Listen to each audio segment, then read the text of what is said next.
তোমাদের মধ্যে সর্বোত্তম ওই ব্যক্তি রাসূলুল্লাহ সাল্লাল্লাহু আলাইহি সাল্লামের বাণী, যার দুই ঠোঁটের মাঝখান দিয়া জীবনে কোনোদিন মিথ্যা বলেন নাই।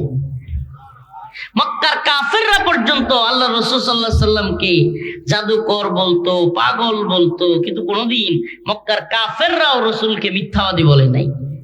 সুবহানাল্লাহ বলবেন না? তাইলে সেই রাসূল বলেছেন, পৃথিবীর আর কারো বলার দরকার আছে? কারো কথা শোনার টাইম আছে? আমার রাসূল বলেছেন খায়রুকুম, তোমাদের মধ্যে উত্তম মান তাআল্লামাল কুরআনা ওয়া আল্লামা, যে কোরআন শিক্ষা করে এবং শিক্ষা দেয়। তাইলে কোরআন শিক্ষা করা এবং দেয়া দরকার আছে না নাই? কোরআন ব্যতীত সমাধানের কোনো পথ নাই। কোরআন ব্যতীত এই উম্মার, এই বিশ্বের, এই জাতির কারো সফলতা, কামিয়াবি, মুক্তির পথে যাওয়া সম্ভব হবে না। প্রিয় ভাইরা আমার, আচ্ছা মাঝে মাঝে চিন্তা আসে না যে আমার কে সৃষ্টি করলো? স্বাভাবিকভাবেই তো সবাই আমরা জানি আল্লাহ। কে সৃষ্টি করছে? এই আসমান, জমিন, তামাম পৃথিবী, এই একটা মানুষ, যার একজনের মুখের সাথে আর একজনের মুখ মিলে না, যার একজনের হাঁটার সাথে আর একজনের হাঁটা মিলে না। সুবহানাল্লাহ। নেত্রকোনার মানুষের মুখ একরকম, নেত্রকোনার একজন লোককেও এখানে মিলাইতে পারতেছি না, কেমন জানি আলাদা আলাদা লাগে। একজনের সাথে আর একজনের চেহারার মিল নাই। সৌদি আরব গেছিলাম উমরা করতে, এত মানুষ দেখলাম, সুবহানাল্লাহ, বাংলাদেশি মানুষের মতো একজনও মিলে না। আরেক রকম চেহারা, নাক একরকম, মুখ আরেক রকম। সুবহানাল্লাহ। এখানেও যে হাজার হাজার মানুষ দেখেন না, একজনের চেহারার সাথে আরেকজনের চেহারার কি নাই? এ কোন কারিগর? কে বানাইছেন আমাদেরকে? আরো আসতে আল্লাহ। আমাদেরকে সৃষ্টি করেছেন কে? আচ্ছা, আল্লাহ রাব্বুল আলামিন আমারে সৃষ্টি করলেন, আর আমার উদ্দেশ্যে কি কি বললেন এটা জানার প্রয়োজনীয়তা আমার নাই? বলেন না? আমার আল্লাহ আমারে সৃষ্টি করছেন, আমি কি করব, কিভাবে চলবো, কোথায় যাব, কি খাবো, কি পরবো, ভাইয়ের সাথে আচরণ কি হবে, বাবার সাথে আচরণ কি হবে, মায়ের সাথে আচরণ কি হবে, বন্ধু বান্ধবের সাথে আচরণ কি হবে, পাড়া প্রতিবেশীর সাথে আচরণ কি হবে, ইসলাম এবং মুসলমানদের সাথে আচরণ কি হবে, ভারতীয়দের সাথে আচরণ কি হবে, ইহুদিদের সাথে আচরণ কি হবে, মুশরিকদের সাথে আচরণ কি হবে। সুবহানাল্লাহ। সব তো আল্লাহ কোরআনে বলছেন। এখন আমার কি জানা দরকার আছে না? কোরআনে সব আছে না নাই?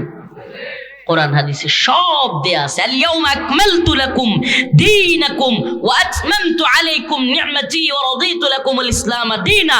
আল্লাহ বলেছেন আল ইয়াউম আকমালতু লাকুম দীনাকুম, এই দ্বীনকে পরিপূর্ণ করা হয়েছে। সুবহানাল্লাহ। তাইলে দ্বীন পরিপূর্ণ নাকি কোনো কম বেশি আছে? ইসলাম পূর্ণাঙ্গ জীবন ব্যবস্থা।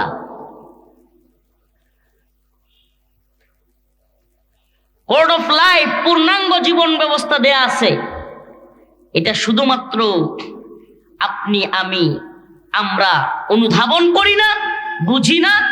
এই জন্য হজের ক্ষেত্রে আমরা ইসলাম পালন করার চেষ্টা করি, কুরবানির ক্ষেত্রে আমরা ইসলাম পালন করবার চেষ্টা করি, কিন্তু দেখা যায় দ্বীনের অন্যান্য সকল বিষয়ে আমরা গাফেল থাকি।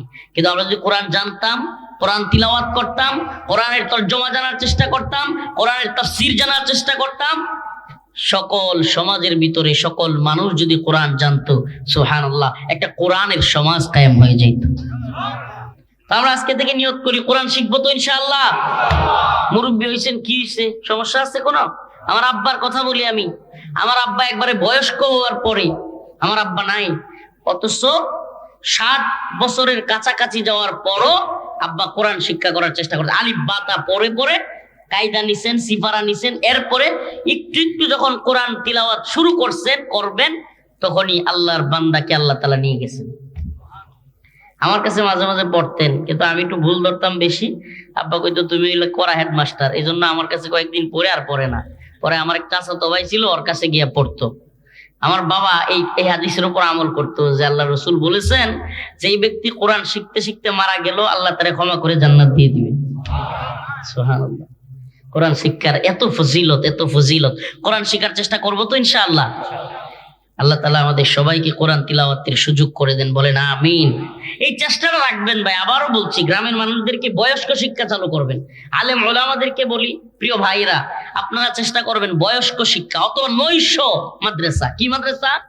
দিনের বেলা কাজ করবে, নৈশ মাদ্রাসা মানে রাতের মাদ্রাসা।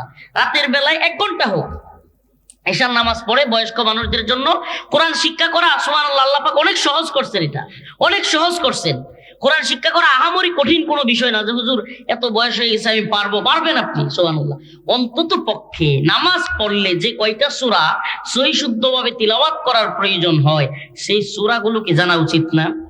অনেক বড় দলের নেতা, অনেক বড় দলের কি বলে বড় লিডার, দেখা যায় কোরআন সহি করে তিলাওয়াতই করতে পারেন। অনেক কিছু জানলেন আপনি, এই দুনিয়া সব জানলেন আপনি, কি মূল্য আপনার? আপনি কোরআন জানলেন না। এজন্য আল্লাহ বলছেন, কুল হাল নাস্তাউইল্লাযীনা ইয়া'লামুনা ওয়াল্লাযীনা লা ইয়া'লামুন।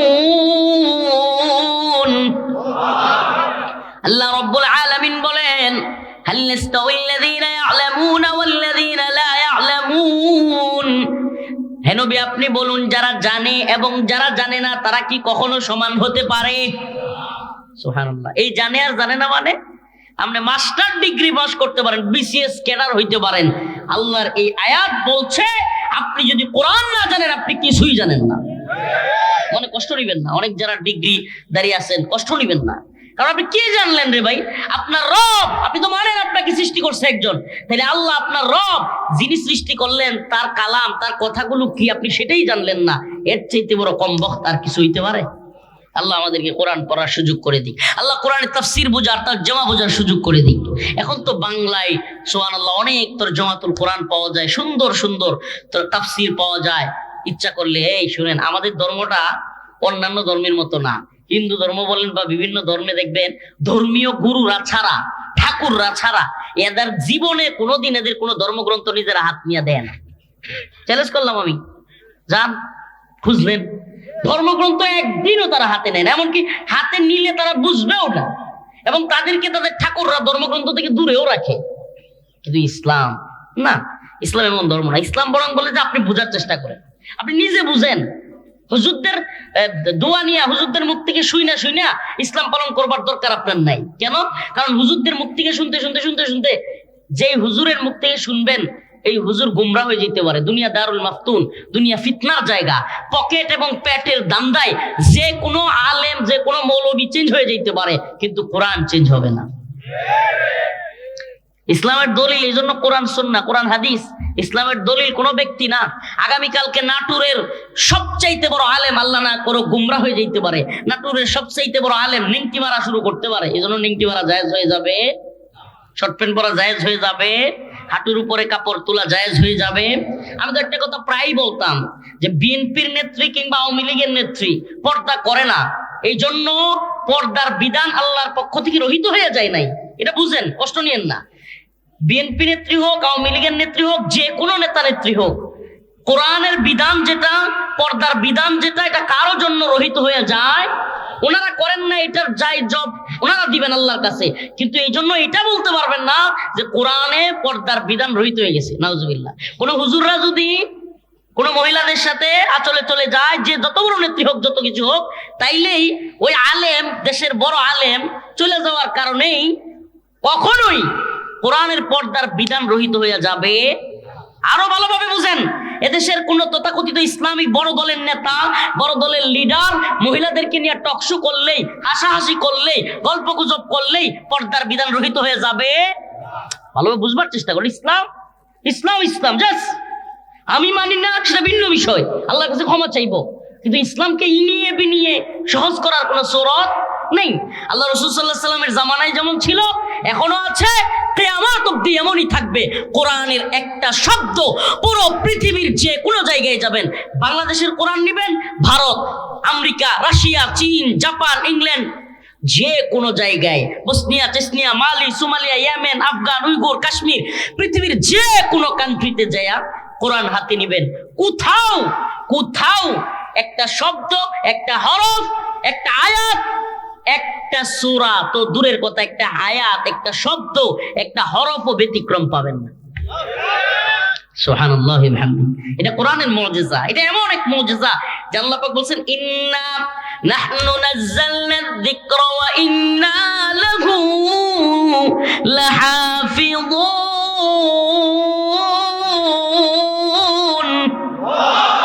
আল্লাহ রাব্বুল আলামিন বলেন নিশ্চয়ই এই কোরআন অবতরণ করেছি আমি এবং এটার হেফাজত করব আমি। সুবহানাল্লাহ। আল্লাহ হেফাজত করতেছেন না? কেমনে করতেছেন? আল্লাহ কি নিজে করবেন? কেমনে করবেন? সুবহানাল্লাহ। আল্লাহ পাক হেফাজত করবেন হাফেজদের মাধ্যমে, আলেমদের মাধ্যমে। সারা পৃথিবীতে যেই পরিমাণে কোরআনের হাফেজ, পৃথিবীর কোন ধর্মগ্রন্থের এত হাফেজ আছে? সুবহানাল্লাহ। এত বড় কিতাব, 6666টা আয়াত, এতগুলো পৃষ্ঠা। সুবহানাল্লাহ। হাফেজ সাহেবরা ঠুটস্থ, জিগাইলেই বলতে থাকে, ছোট্ট একটা অংশ বললেও শুরু করে দেয় পড়া। সুবহানাল্লাহ বলবেন না? এটা কোরআনের মুজিজা। গোটা পৃথিবীতে সবচাইতে বেশি কোন পুস্তকের মুখস্থকারী হাফেজ, সবচাইতে বেশি বেদের হাফেজ না, পট উপনিষদের হাফেজ না, বাইবেলের হাফেজ না, তাওরাত ইনজিলের বাইবেল একত্র করে যেটা বানাইছে এটার হাফেজ না, সবচাইতে বেশি হাফেজ কোরআনের। সুবহানাল্লাহ। আজকেও আমরা মঞ্চে দুইজন হাফেজে কোরআনকে পাগড়ি পরায় দিলাম। আল্লাহ তাআলা তাদেরকে দ্বীনের জন্য কবুল করুক, মঞ্জুর করুক। তো যে আয়াত পড়লাম কোরআনের সূরাতুল জিলজাল, আল্লাহ রাসূল সাল্লাল্লাহু আলাইহি সাল্লামের কাছে এক লোক আসলো। আল্লাহ রাসূল, মনে আছে আব্দুল্লাহ ইবনে আমর বলেন যে ওই লোক আয়েশা রাসূল সাল্লাল্লাহু আলাইহি সাল্লামকে বলতেছেন আমাকে কোরআন পাঠ শিখাইয়া দেন। কি কোরআনের কোন সূরা থেকে শুরু করব? আল্লাহ রাসূল বললেন তুমি আলিফ লাম রা, যেই সূরাগুলোর শুরুতে আলিফ লাম রা, এই সূরাগুলো থেকে শুরু করো। সাহাবী বললেন ইয়া রাসূলুল্লাহ আমি তো একটু বয়স হয়ে গেছে, আমার তো ঠোঁট জিহ্বা বাড়ি হয়ে গেছে, এত বড় সূরা পারবো না। আল্লাহ রাসূল বললেন তাইলে হামিম, এই সূরাগুলো থেকে শুরু করো। ওই সাহাবী আবার ইয়া রাসূলুল্লাহ হামিম থেকে আমি পারবো না, আমি তো ছোট্ট সূরা দেন আমারে, বড় সূরা আমার জিহ্বা মোটা হয়ে গেছে। আল্লাহ রাসূল সাল্লাল্লাহু আলাইহি সাল্লাম বলেন ইসাব্বিহু লিল্লাহ, এটা থেকে শুরু করো।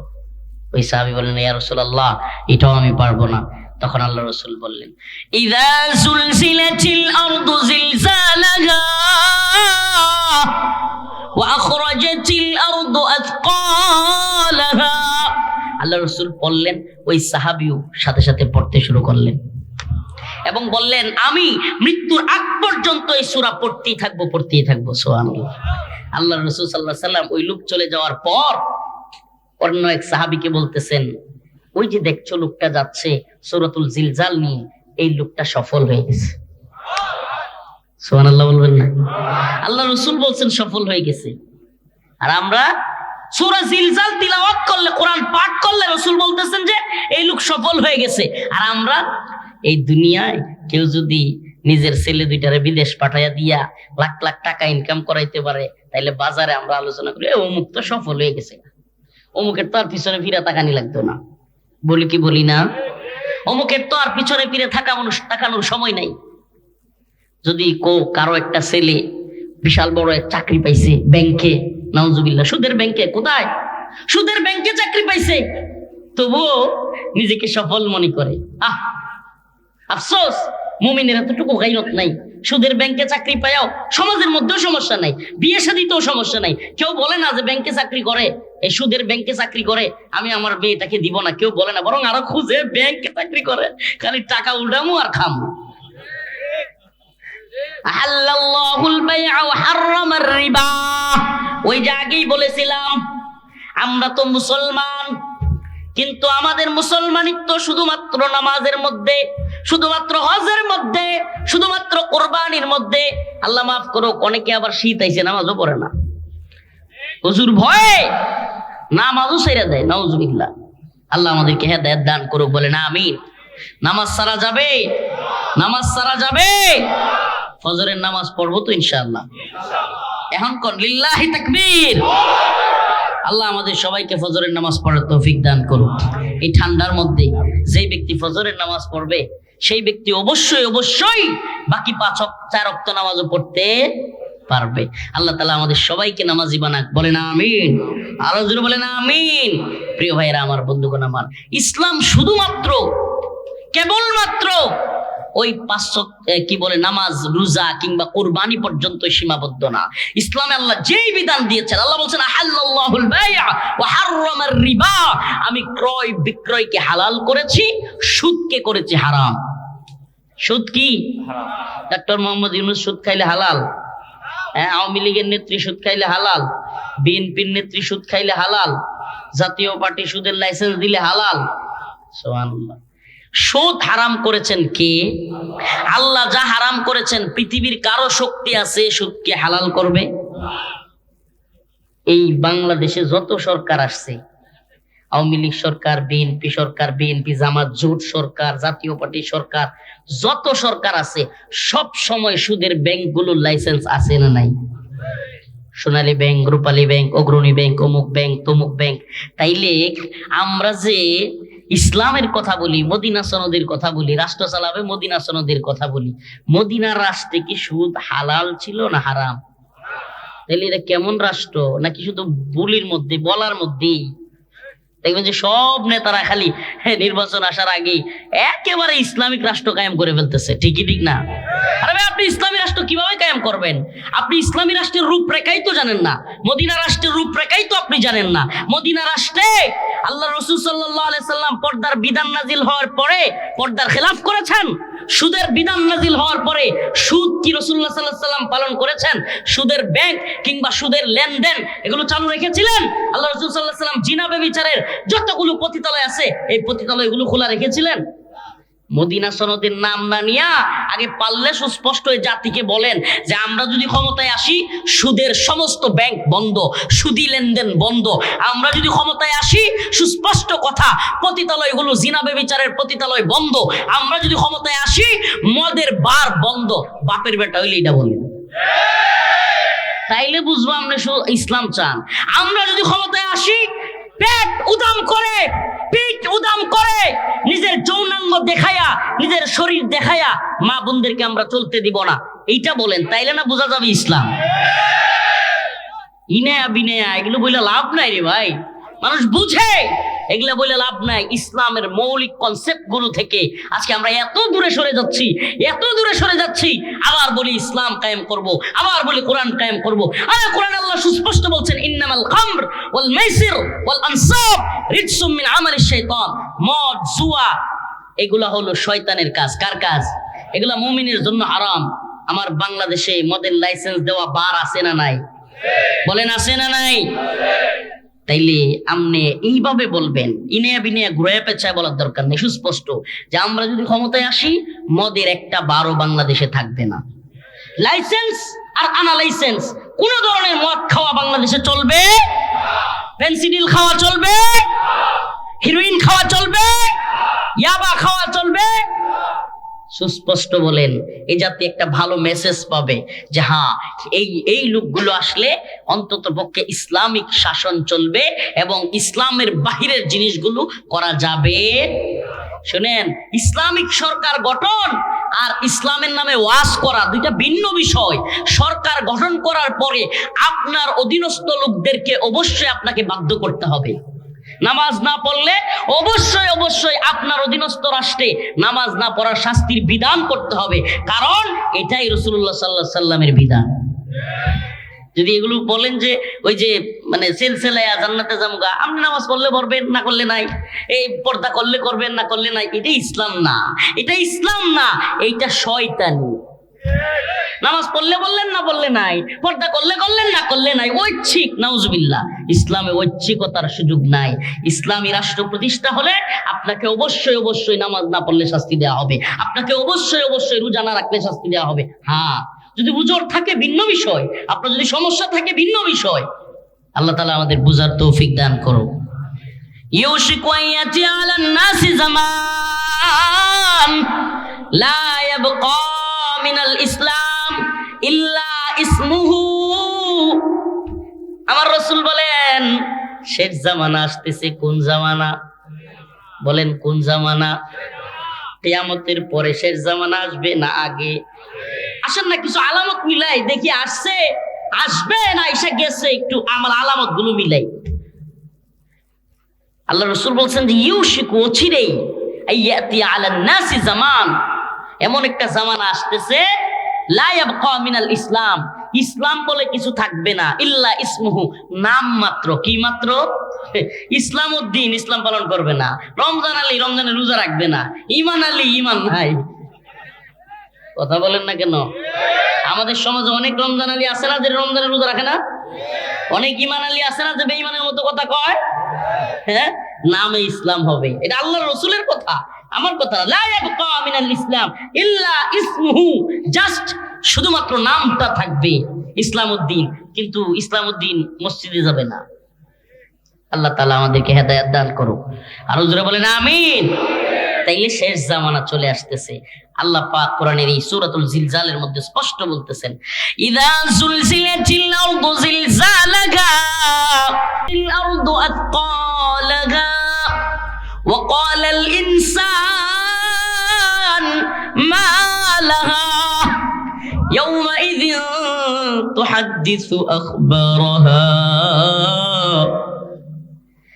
ইযা যুলজিলাতিল আরদু জিলজালাহা।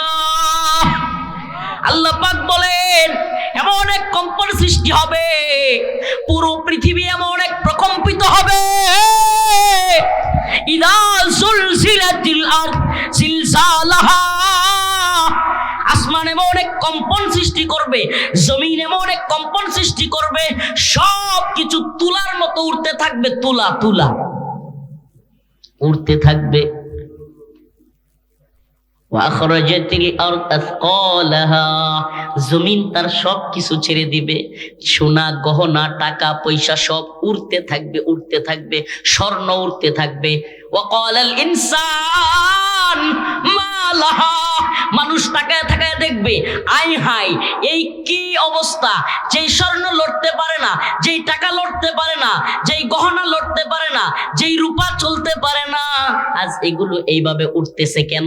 ওয়াকালাল ইনসান মা লাহা, মানুষজন বলবে আই হাই এগুলার কি হয়ে গেল, এই টাকা পয়সা স্বর্ণ গহনা এগুলা কেন উঠতেছে? ওই দাউদ ফয়সাল করিম, ওই ভণ্ড খুনি, ওই দিন যদি সে থাকে, সে চিৎকার করে বলবে আয় হাই আমি কি এই টাকার জন্য উসমান হাদিকে হত্যা করছিলাম? খুনিরা সেদিন বলবে ওয়াকালাল ইনসান মা লাহা, হাই হাই খুনিরা বলবে এই টাকা পয়সার জন্য আমি খুন করছিলাম, এই আওয়ামী লীগ আমারে টাকা দিবে, ভারত আমারে টাকা দিবে, এই জন্য আমি খুন করলাম। অথচ এই টাকার কি হয়ে গেল? টাকা উঠতে থাকবে, পয়সা উঠতে থাকবে, স্বর্ণ গহনা সব উঠতে থাকবে।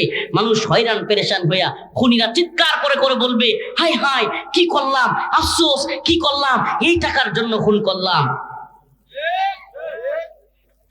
আমার ভাই শরীফ ওসমান হাদি যুবক ছেলে, প্রতিবাদী কণ্ঠস্বর, বিপ্লবী কণ্ঠস্বর, যার কণ্ঠে দেশত্ববোধ প্রতিধ্বনিত হতো, যার কণ্ঠে তাকওয়া, যার কণ্ঠে লা ইলাহা ইল্লাল্লাহ, যার কণ্ঠে তাওহীদের আওয়াজ উচ্চারিত হতো, হিন্দুত্ববাদী ভারতের বিরুদ্ধে যার বক্তব্য ছিল স্পষ্ট, যার কথা ছিল স্পষ্ট, সেই যুবক একটা বাচ্চা রেখে তাকে খুন করা হলো। ও প্রিয় ভাইরা আমার, বন্ধুগণ আমার, অথচ আজ পর্যন্ত তার খুনিকে এই সরকার ধরতেই পারল না। একটা খুনের সমাজ।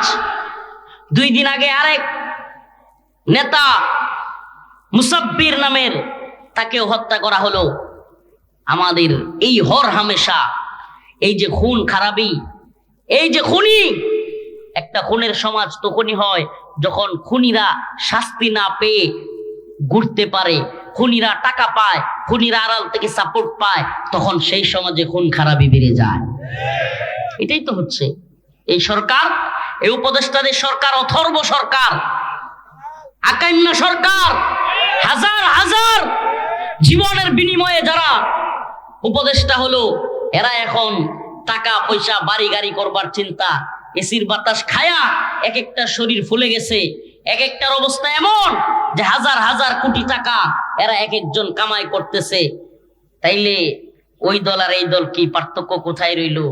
এই হাজার হাজার জীবনের বিনিময়ে নতুন বাংলাদেশে যদি আগের মতোই জুলুম চলে, আগের মতোই যদি খুনের বিচার না পাওয়া যায়, আগের মতোই যদি আলেম উলামাদেরকে গ্রেফতার করা হয়, মাওলানা আতাউর রহমান বিক্রমপুরী, মাওলানা আইনুল হক কাসেমী সহ আরো কয়েকজন আলেমকে অযথাই গ্রেফতার করা হয়েছে, কোনো অপরাধ নাই, কোনো মামলা নাই, তাইলে এটার নাম সংস্কার, এটার নাম নয়া বন্দোবস্ত? তাইলে তো আমাদের বলতে হয় আসলে দিল্লির গোলামি বন্ধ হয়েছে, আমেরিকার গোলামি শুরু হয়েছে। বাংলাদেশের দিল্লির গোলামি কিছুটা বন্ধ হয়েছে, পুরোপুরি না রে ভাই, পুরোপুরি না। এই দিল্লি না ঢাকা স্লোগান দেয় না, এখন তো বলতে হইব দিল্লি না ঢাকা, গোলামি গোলামি। বুঝেন নাই? বুঝবেন কিছুদিন পরে। এই দল আর ওই দল সব গোলামের দল, সব গোলামগুলো ওই ভারতকে গিয়া নতজান হইয়া গোলামি করে। আরে ইমানি জজবা হাদির মতো নাই বলে হাদিকে খুন করা হয় আর ওগুলোকে বাঁচায় রাখা হয়। ছোট্ট যুবক মানুষ বড় বড় নেতা, বড় বড় দলের লিডারদেরকে মারবে না, ইন্ডিয়া মারবে এরকম যুবক ছেলেদেরকে। কেন? কারণ এরা কালচারালি হিন্দুত্ববাদীদের যে কালচারাল, এই যে ফ্যাসিজম, হিন্দুত্ববাদীদের এই কালচারাল যে আধিপত্য বাংলাদেশের উপর চাপায়া দিতে চায়। উসমান হাদিরা কালচারাল সেন্টার করে, ইনকিলাব সেন্টার করে ওখানে শত শত যুবকদেরকে প্র্যাকটিক্যালি আধিপত্যবাদ বিরোধী বক্তব্য দিয়া, বই পড়াইয়া তারা তাদেরকে তৈরি করতেছিল। হিন্দুত্ববাদীরা বুঝে গেল যে সর্বনাশ, ঢাকা বিশ্ববিদ্যালয়ের পাশে যদি এইভাবে ভারতীয় আধিপত্যবাদ বিরোধী লেকচার শুরু হয়ে যায়, কালচারালি যদি ভারতের সমস্ত যেই প্ল্যান এগুলো যদি জাতির সামনে পাশ হয়ে যায়, তাইলে তো সর্বনাশ। এই জন্য শরীফ ওসমান হাদি ভাইকে শহীদ হইতে হয়েছে। অথচ আমার এই ভাই একটা ছোট্ট আবদার করেছিল।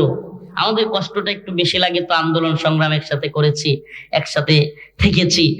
এই ভাই একটা ছোট্ট দাবি করেছিল যে আমাকে তো হয়তো মেরে ফেলা হবে, আমি এই ছোট্ট একটা জীবন লিড করতে চাই, যে জীবনে ইনসাফের একটা সমাজ প্রতিষ্ঠা করবার জন্য লড়াই করতে পারবো, যেই জীবনে আমি এমন একটা সমাজের দিকে নিয়ে যেতে পারবো জাতিকে, যে আমাদের জাতি ভারতের গোলামি করবে না, একটা ইনসাফের সমাজ তৈরি করবার চেষ্টা করব। যদি মারা যায় আমার কোনো দায় নাই, যদি শহীদ হয়ে যায় আমার কোনো চাওয়া নাই, আমার জাতি যেন আমার বিচারটা অন্তত করে। ছোট্ট এই কথাটা বলেছিল। আর আজকে দেখেন অবস্থা, এই নেতারা, এই ইসি, নির্বাচন কমিশন, এরা বলে হাদি ভাইয়ের মৃত্যু, মুসাব্বিরের মৃত্যু, তাদের নেতারা খোদ তাদের নেতা পর্যন্ত বলা শুরু করেছে যে এগুলো বিচ্ছিন্ন ঘটনা। নাউজুবিল্লাহ। যেই মায়ের বুক খালি হয় সেই মা জানে এটা বিচ্ছিন্ন নাকি তার কলিজার টুকরা সন্তান পৃথিবী থেকে চলে গেছে। যেই সন্তান তার বাবাকে পায় না সে বুঝতে পারে এটা বিচ্ছিন্ন নাকি তার জীবন থেকে তার বাবাই হারায় গেছে। আজকে আপনি মারা যান, কালকে আরেকজন বলবে বিচ্ছিন্ন ঘটনা। কারণ দেশে তো 20 কোটি মানুষ, একটা চলে গেলে তার কি হয়, কিন্তু যার পরিবারের যায় সে বুঝে, যার চলে যায় সে বুঝে হায় বিচ্ছেদের কি যন্ত্রণা। সুবহানাল্লাহ। যার চলে যায় সেই বুঝতে পারে তার ভাই চলে যাওয়ার যন্ত্রণা কতটুকু। সবাই তো চলে যাই কাছে থেকে অজানাই, তোমার চলে যাওয়া এত বিষাদ কেন লাগে। হাজার লাশের ভিড়ে তোমার দেহটা কেন এত মায়া মায়া লাগে। এটাই জাতির কথা। আমি যে কথা, এই পংক্তি, যে কবিতাটা বলছি, সুবহানাল্লাহ, শরীফ ওসমান হাদি ছোট্ট বয়সে 32-33 বছর বয়স, গোটা জাতির যেই পরিমাণ ভালোবাসা পাইছে, হিন্দুত্ববাদীদের দালালি কইরা প্রধানমন্ত্রী হইয়াও কেউ এই ভালোবাসা পায় নাই। মন্ত্রী হইয়াও চাটুকার হইতে পারছে, গোলামি করতে পারছে, সেনা প্রধান হইয়াও, পুলিশের প্রধান হইয়াও, প্রধান বিচারপতি হইয়াও ভারতের গোলামি করা যায়। শরীফ ওসমান হাদির মতো ভালোবাসা জাতির কাছ থেকে পাওয়া যায় না। গতকালকে একটা ভিডিও দেখলাম, আল্লাহ মালুম, হাটহাজারী মাদ্রাসার খতমে বুখারীর মসনদ থেকে তুমি কে আমি কে হাদি হাদি উচ্চারিত হচ্ছে। কি পরিমাণ ভালোবাসা এই ছোট্ট মানুষটা তার জীবনে মানুষের মধ্য থেকে, আমি নিজের চোখে দেখেছি, আমি নিজে উকিল, ব্যারিস্টার, পুলিশ, ছোট ছোট বাচ্চা, রিকশাওয়ালা, বড় আলেম, মুফতি, শাইখুল হাদিস সবাইকে দেখেছি ঢাকায় শরীফ ওসমান হাদী ভাইয়ের জন্য কান্না করতেছে। যেন চোখ দিয়ে তার আপন ভাই মারা গেলে যেমনে মানুষ কান্না করে এমনি কান্না করতেছে। এটাই তো তার পাওয়া। এমন জীবন তুমি করো হে গঠন, মরিলে হাসিবে তুমি, কাঁদিবে ভুবন। ছোট্ট একটা সঙ্গীত বলবো।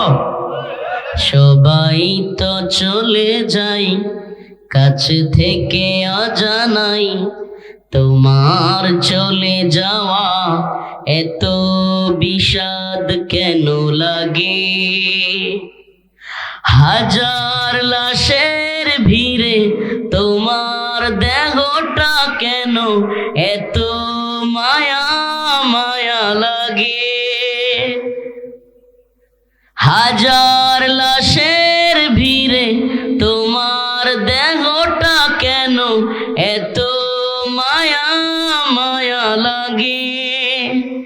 সবাই তো চলে যাই, কাছে থেকে অজানাই, তোমার চলে যাওয়া এত বিষাদ কেন লাগে?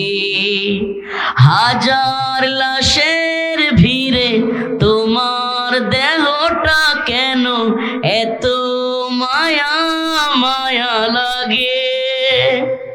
তুমি ছিলে প্রিয়জন, তুমি আপনজন, তোমায় হারিয়ে লাগে বড় একা। সাকাল্লাহু সারাকা ওয়াজআলাল জান্নাতা মাসওয়াকা। সাকাল্লাহু সারাকা ওয়াজআলাল জান্নাতা মাসওয়াকা। সবাই তো চলে যায়, কাছে থেকে অজানাই, তোমার চলে যাওয়া এত বিষাদ কেন লাগে? হাজার লাশের ভিড়ে তোমার দেহটা কেন এত মায়া মায়া লাগে? আমরা এই সরকারকে সুস্পষ্ট বলতে চাই, আমাদের ভাই শরীফ ওসমান হাদীর হত্যার খুনের বিচার যদি বাংলার জমিনে না হয়, হাসিনার পরিস্থিতি যেমন হয়েছে, এই বৃদ্ধ বয়সে তথাকথিত নোবেল বিজয়ী ডক্টর মোহাম্মদ ইউনূসকে বলি, তোমার পরিণতিও, তোমার জিল্লতি লাঞ্ছনাও বাংলার মানুষ দেখাবে, তোমাকেও পালায়ে যাওয়ার রাস্তা দেওয়া হবে না।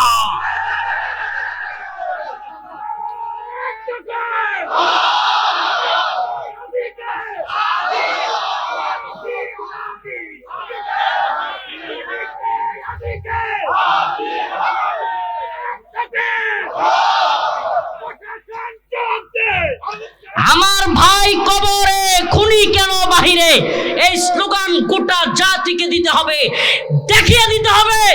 ডক্টর মোহাম্মদ ইউনূস নির্বাচন দিয়ে আমেরিকার গোলামি করে, আমেরিকার এজেন্ডা বাংলাদেশে বাস্তবায়ন করে, আবার আমেরিকার কুলে গিয়া বসবার সুযোগ তোমাকে দেওয়া হবে না। একেবারে মেসেজ ক্লিয়ার, বাংলাদেশে হাদী হত্যার বিচার করে তারপরে বাংলাদেশ থেকে তোমাকে যেতে হবে। অন্যথায় এই বৃদ্ধ বয়সে নোবেল টোবেল বুঝি না, তোমাকে লাঞ্ছিত হয়ে দেশ থেকে যেতে হবে। অতএব আমাদের ভাইয়ের বিচার করতে আমি বলবো, আমার ভাই কবরে, আপনারা বলবেন খুনি কেন বাহিরে, পারবেন তো ইনশাআল্লাহ? এই মিডিয়ার লোকেরা তুলবেন, সব ভিডিও তুলেন, আমার ভাই কবরে, আমার ভাই কবরে, হাদী ভাইয়ের রক্ত বৃথা যেতে দেব না, হাদী ভাইয়ের রক্ত, আমার ভাই কবরে। বিচার চান তো আপনারা? না হলে আগামীকাল আপনার সন্তান এভাবে বুলেটের আঘাতে মারা যাবে।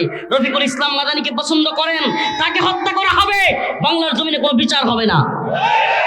এরা যে কাউকে হত্যা করে যদি পার পেয়ে যায়, একটা খুনের সমাজ, একটা খুনের রাষ্ট্র তৈরি হবে। আমরা কি খুনের রাষ্ট্র চাই? আমরা কি খুনের রাষ্ট্র চাই? খুন খারাপি দেদারসে হোক এমন রাষ্ট্র চাই? বিচারহীনতার রাষ্ট্র চাই? উদাসীনতার রাষ্ট্র চাই? অথচ এদেরকে দেখলে মনে হয় একটা জীবন্ত টকবগে যুবক তার সন্তানকে রেখে এভাবে চলে গেছে। অথচ এদেরকে দেখলে মনে হয়, এই উপদেষ্টাদেরকে দেখলে মনে হয় উদাসীন, এদের জন্য কিছুই হয় নাই।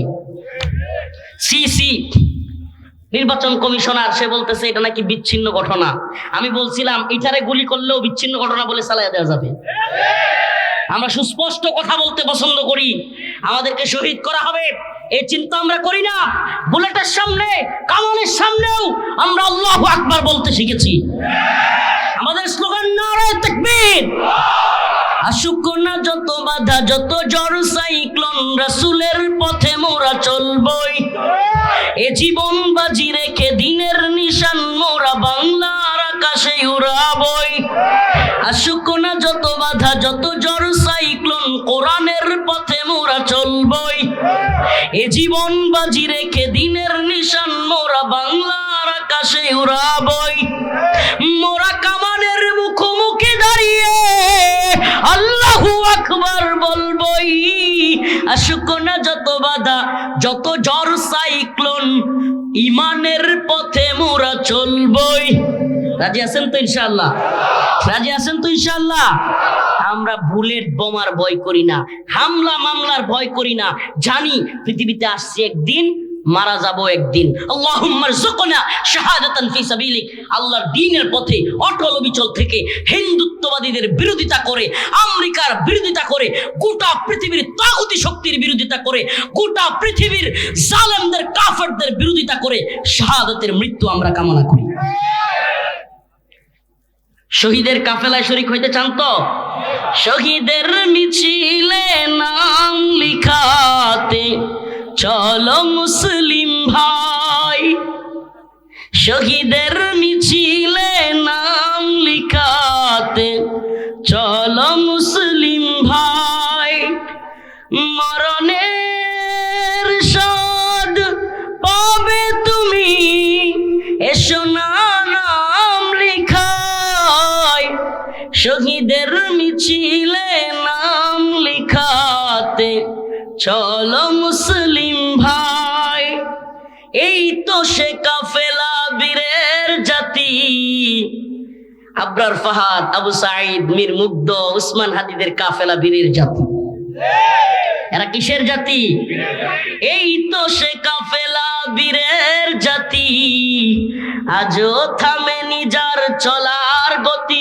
চলার গতি থাইমা যায় নাই। হিন্দুত্ববাদীরা এক উসমান হাদিরে মাইরা চলার গতি থামাই দিতে পারছে? আরো শত শত উসমান হাদির মতো জীবন আমরা দিতে প্রস্তুত। তবুও ভারতের গোলামি বাংলার জমিনে চলবে। এ গোলামি না আজাদি? কয় না রে, না গোলামি? যারা কয় না এরা কি গোলামি চায়? গোলামি চান?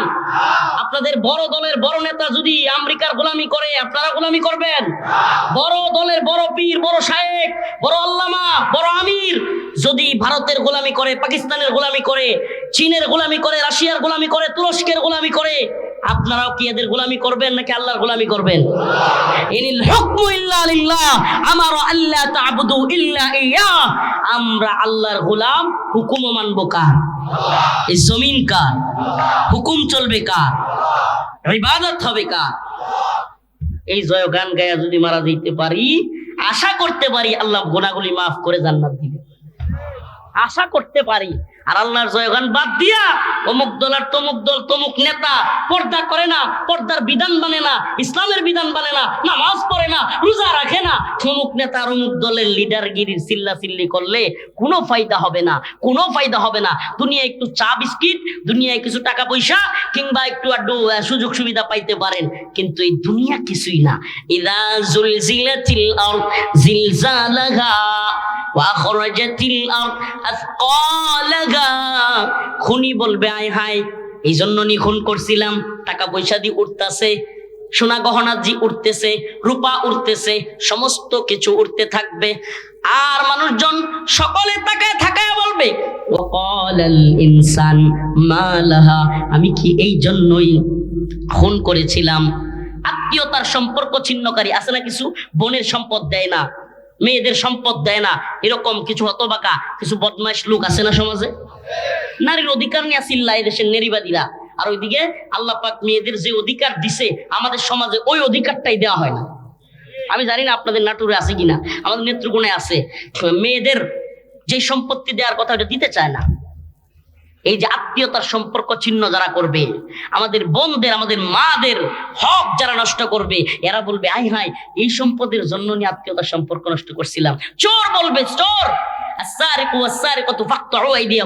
চোর বলবে হাই হাই এইটা পয়সা চুরি করবার লেগে আমার হাত কাটছিল। সুবহানাল্লাহ।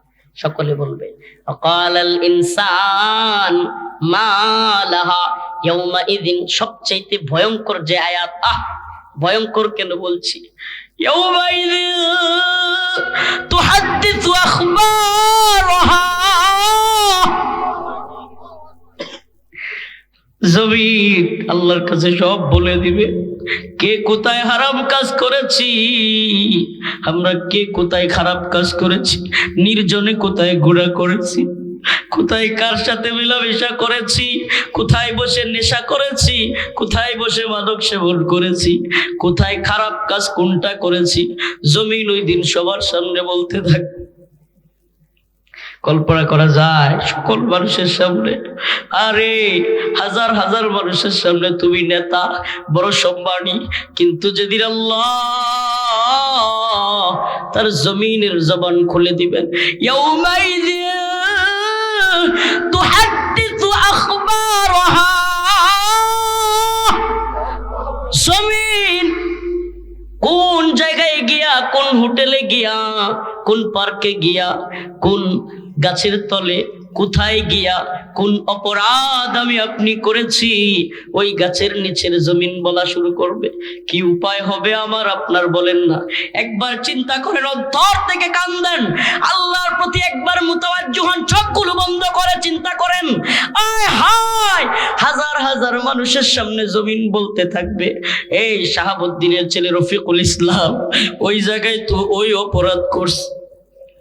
কল্পনা করেন একবার, হাজার হাজার মানুষের সামনে। এই লাইট যেমন সত্য, এই মাইক চলতেছে যেমন সত্য, এই মঞ্চে মানুষ বসে আছে যেমন সত্য, আমার আলোচনা শুনতেছেন যেমন সত্য, তার চাইতেও হাজার গুণ বেশি সত্য আমার রবের কোরআন। ইয়াউমাইযিন তুহাদ্দিসু আখবারাহা, জমিন বলে দিবে অমুক নেতা অমুক বাড়িতে গিয়া ওইটা করছে, অমুক নেতা অমুক মেয়ের সাথে ওইটা করছে, অমুক হুজুর অমুক জায়গায় যাইয়া এটা করছে। সব মানুষের সামনে যখন বলা শুরু করবে, চিন্তা করেন এই মাহফিলে যদি আপনার গুনাহগুলি এখন এই মাইক দিয়া বলা হয়, এই মানুষদের সামনে, আপনার বাচ্চার সামনে, আপনার ভাইয়ের সামনে, আপনার বোনের সামনে, আপনার চেহারাটা দেখাইতে পারবেন? বলেন দেখাইতে পারবেন? আসেন না তওবা করি, আসেন না আল্লাহর দিকে ফিরে যাই। ফাফিরু ফাফিরু ফাফিরু ইলাল্লাহ, ফাফিরু ইলাল্লাহ, ফাফিরু ইলাল্লাহ। আমার আল্লাহ ডাক দিছেন, আয় আয় বান্দা আমার দিকে ফিরে আয়, যত গুনাহ করে ফেলেন আমার আল্লাহ ডাকতেছেন। আরে ও দুনিয়ার মানুষ, একজন একজন করে আল্লাহর সামনে গিয়ে দাঁড়াইতে হবে, একজন একজন। কোন দলের নেতা কর্মী নিয়া মনোনয়ন জমা দেওয়ার মতো হাজার হাজার মদ খান, তবু আমার ভাইয়ের চরিত্র ফুলের মতো পবিত্র হওয়ার মতো মিথ্যাবাদী দল নিয়ে যাইতে পারবেন না। কোন দল থাকবে না, কোন কর্মী থাকবে না, অমুকের দিকে তাকায় বলতে পারবেন না এই আমার মতো ভালো মানুষ আছে রে। ওই সামসা বলবে হ্যাঁ আপনি তো নেতা খুব ভালো মানুষ, এই বলবার মতো লোক পাবেন না। আল্লাহর সামনে গিয়ে দাঁড়াইতে হবে। ওয়া কুল্লুহুম আতিহি ইয়াউমাল কিয়ামা কিয়ামতি ফারদা, এক এক করে আল্লাহর সামনে গিয়ে দাঁড়াইতে হবে, কোনো বাটপারি সিটারি চলবে না। ওয়া কুল্লুহুম আতিহি ইয়াউমাল কিয়ামতি ফারদা। ও শাহাবুদ্দিনের ছেলে রফিকুল ইসলাম, ও রফিকুল ইসলামের ছেলে মুহাম্মদ, ও অমুকের ছেলে অমুক, ও আব্দুল্লাহর ছেলে আব্দুল মুতালিব, অমুকের ছেলে অমুক, আমার সামনে দাঁড়াও, এক এক করে জবাব দাও। তোমার জীবন তুমি কিভাবে শেষ করলা, তোমার হায়াত তুমি কিভাবে শেষ করলা, তোমার যৌবন তুমি কিভাবে কাটাইলা, তোমার যৌবন কি তোমার স্ত্রীর পিছনে ব্যয় করেছো নাকি হারাম মিলামেশায় ব্যয় করেছো? জবাব দাও। টাকাগুলো মদ খেয়ে ব্যয় করেছো নাকি মাদ্রাসায় দিয়ে ব্যয় করেছো? কোন কাজে ব্যয় করেছো? মসজিদে দান সাদাকা করেছিলে? শীতের দিনে মা দাদি তাদেরকে কম্বল কিনে দিয়েছিলে? পাড়া প্রতিবেশী মুরব্বী মানুষদেরকে কি কম্বল কিনে দিয়েছিলে? প্রতিবেশীর খোঁজ খবর নিয়েছিলে? কি করেছিলে তোমার টাকাগুলো দিয়ে? প্রত্যেকটার জবাব না দিয়ে আল্লাহর সামনে থেকে কেউ যাইতে পারবে না, কেউ না, কেউ যাওয়ার কোনো সুযোগ নেই, কেউ যাওয়ার সুযোগ নাই। নেতামি মাতবরি সিটারি বাটপারি এটা দুনিয়াতে চলবে, আল্লাহর সামনে গিয়ে চলবে না। আল্লাহ জানে একেবারে। আরে আমি রিমান্ডে কারাগারে সুবহানাল্লাহ আশ্চর্য হয়ে গেছি। আমারে রিমান্ডে নিছে প্রথম দ্বিতীয় দিন র্যাব, হঠাৎ করে আমার সামনে এরকম একটা কাগজ আনছে, দেখলাম যে লম্বা লিস্ট, অনেকগুলো নাম্বার লেখা। আমি কই কি দেখি, পরে দেখাইতেছে যে আমি বিগত 1 মাস কার সাথে কথা বলছি, কোন নাম্বারে কথা বলছি, সম্পূর্ণ ডিটেলস। আমি আশ্চর্য হয়ে গেলাম, সুবহানাল্লাহ দুনিয়া কি অবস্থা, আমলনামা হাতে দিয়ে দিছে।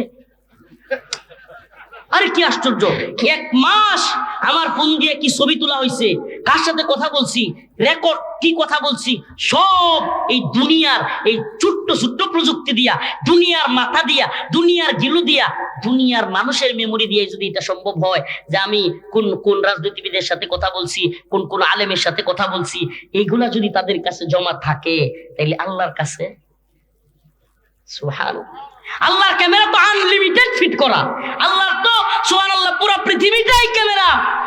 আল্লাহ যদি সামনে হাজির করে দেয়, এই যে দেখো তুমি এই এই করেছো, ওই দিন কি আর বলার সুযোগ আছে? না না আমি এটা করি নাই, আমি এটা করি নাই, আল্লাহ আমি যাও তা সাফা সুফা উপরে ফেলবে একবারে, থাকবে না। ওই দিন কি বলার সুযোগ আছে এটা করি নাই?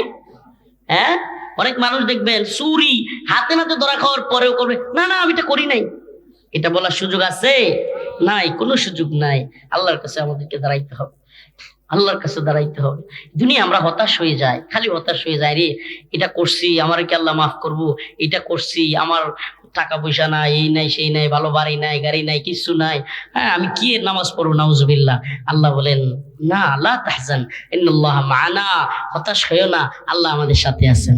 ইয়া ইবাদিয়াল্লাযীনা আসরাফু আলা আনফুসিহিম লা তাকনাতু লা তাকনাতু লা তাকনাতু মির রাহমাতিল্লাহ, আল্লাহ পাকের ভরসা থেকে নৈরাশ হয়ো না। এই আয়াতের আলোকে মুহাদ্দিসিনে কেরাম বলেন, মুমিনের জন্য হতাশ হওয়া কবিরা গুনাহ। মুমিনের জন্য হতাশ হওয়া কি? মুমিন হতাশ হতে পারে না, কারণ সে তো আল্লাহকে বিশ্বাস করে। আল্লাহ বলছেন লা তাহজান, টেনশন নেই, পেরেশানি নেই। আল্লাহ বলছেন লা তাকনাতু মির রাহমাতিল্লাহ, আমার রহমত থেকে তুমি নিরাশ হইও না। তাহলে আল্লাহর আদেশ অমান্য করা কবিরা গুনাহ না?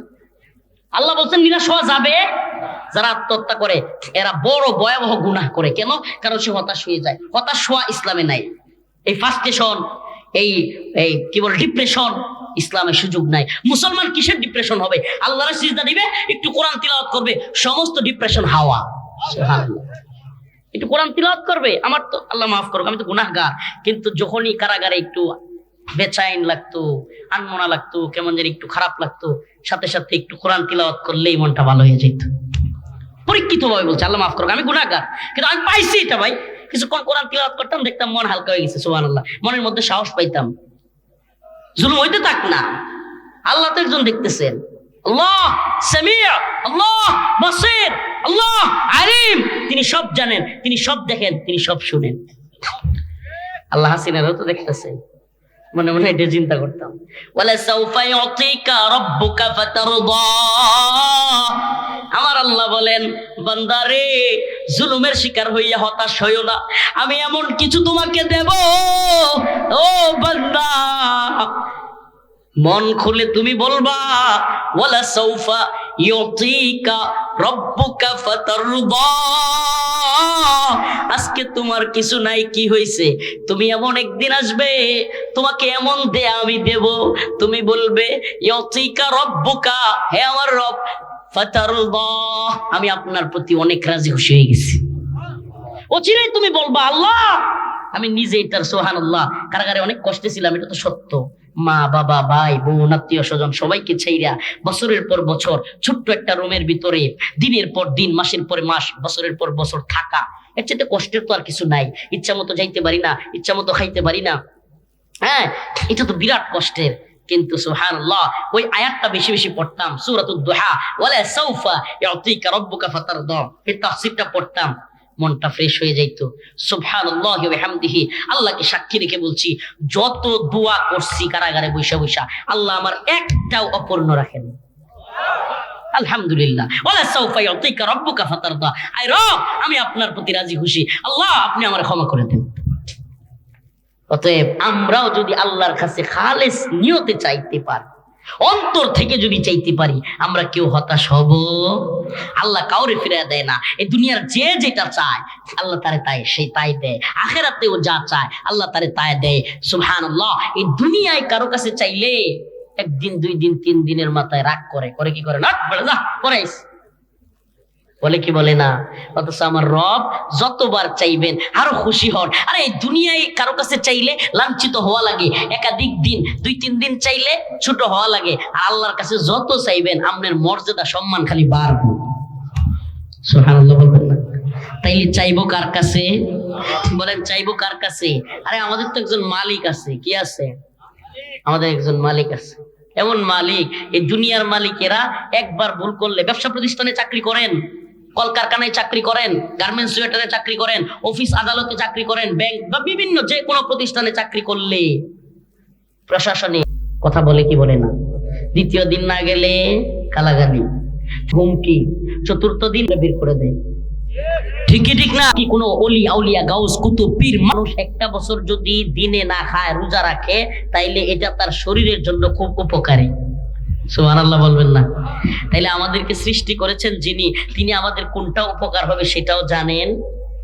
সুবহানাল্লাহ। আমরা রমাদানের রোজা রাখবো তো?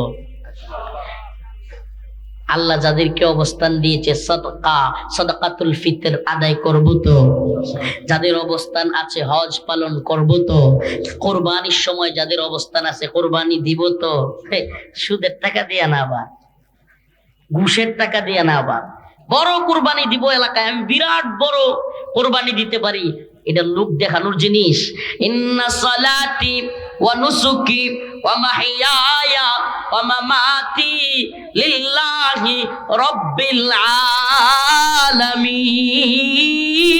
আলামিন।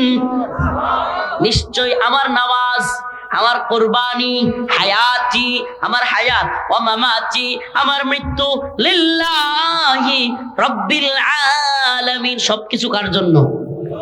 আল্লাহর জন্য। আল্লাহ পাক আমাদের সবাইকে একমাত্র আল্লাহর জন্য ইবাদত করবার আল্লাহ তৌফিক দান করুক, বলেন আমিন। ওয়া আখিরু দাওয়ানা আনিল হামদুলিল্লাহি রাব্বিল আলামিন। আসসালামু আলাইকুম ওয়া রাহমাতুল্লাহ। সবাইকে বলবো একটু বসার জন্য। তাবারক আছে, তার আগে, দোয়ার আগে, মুনাজাতের আগে দান সাদাকা কবুল হয়। আপনাদের প্রতি আমার আরজি, আমার পক্ষ থেকে এই মাদ্রাসার জন্য আবারও বলছি, আল্লাহ কিন্তু হিসাব নেবেন, টাকা কই কোথায় খরচ করেছেন। আজকের মাদ্রাসায় যা দিবেন, মসজিদে যা দিবেন, সুবহানাল্লাহ, এই টাকার হিসাব দিতে হবে না, উল্টা এই টাকা আপনার পরপারে আপনার কাজে আসবে। একটু যে যেমন পারেন, পারলে আমার হাতে দিয়ে যান মুসাফা করি, কিংবা না পারলে 2-4টা বাচ্চা যাও, দোয়া করে দিই ইনশাআল্লাহ। আর কেউ আছে?